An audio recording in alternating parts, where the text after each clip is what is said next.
I always say that, you know, there's, if you hire people just because they can do a job, they'll work for your money. But if you hire people who believe what you believe, they work for you with blood and sweat and tears.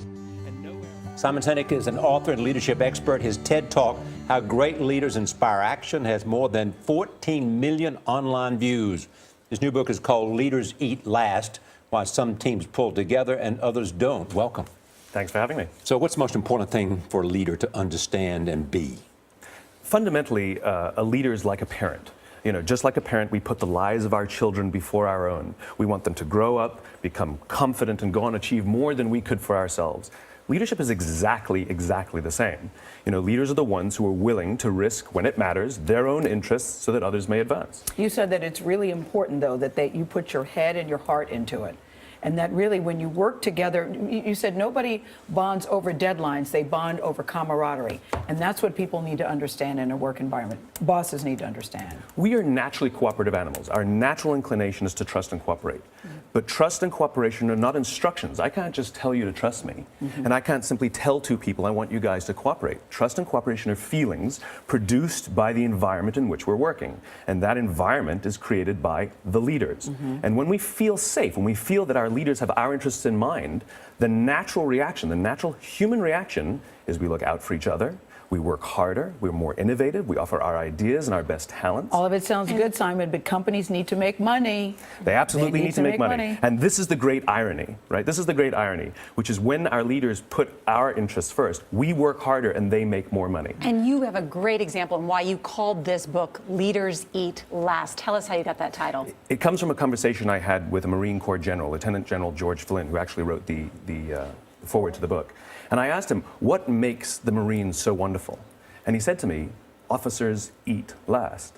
And he's absolutely right. When you go to any chow hall anywhere in the world, you will see the Marines line up in rank order. Most junior first, most senior last. It's not in any rule book, and nobody tells them they have to.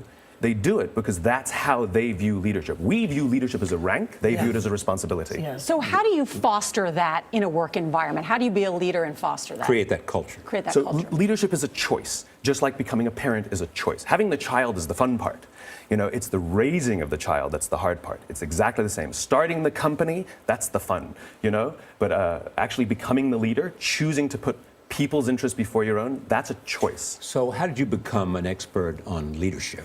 I'm uncomfortable calling myself an expert in anything, to be quite frank. I'm a student of leadership. Yes, well, expert.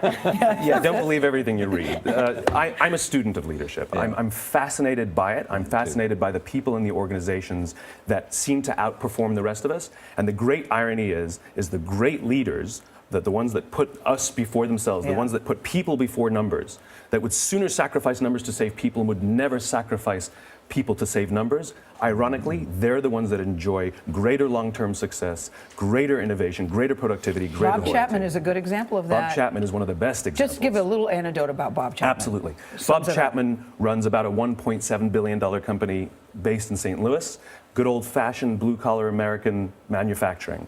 When 2008 hit, they lost 30% of their business overnight. But Bob, who doesn't believe in head counts, he believes in heart counts, refused to lay anybody off. That's great. And so what they had was a furlough program. Everybody from secretary to CEO had to take 4 weeks of unpaid vacation. They could take it anytime they wanted. They didn't have to take it consecutively. But it was how Bob announced it that was most important.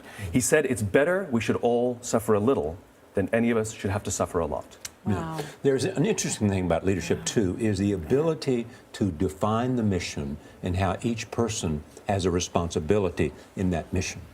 Well, this is what they do. They set a course. They set a direction.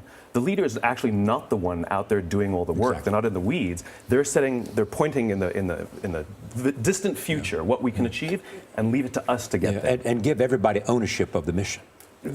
Most importantly, why would we be excited to partake in something and feel valuable if we don't even get responsibility for our own work? Simon, you've had the last word, and let me tell you, you're sounding like an expert to me. Well, thank you very much. That's what you're sounding like over here. Thank you. May I mention the book one more time? Simon Sinek. There it is. An expert on leadership. An expert on leadership, that's right. Leaders Eat Last. It's on sale now wherever you like to buy your book.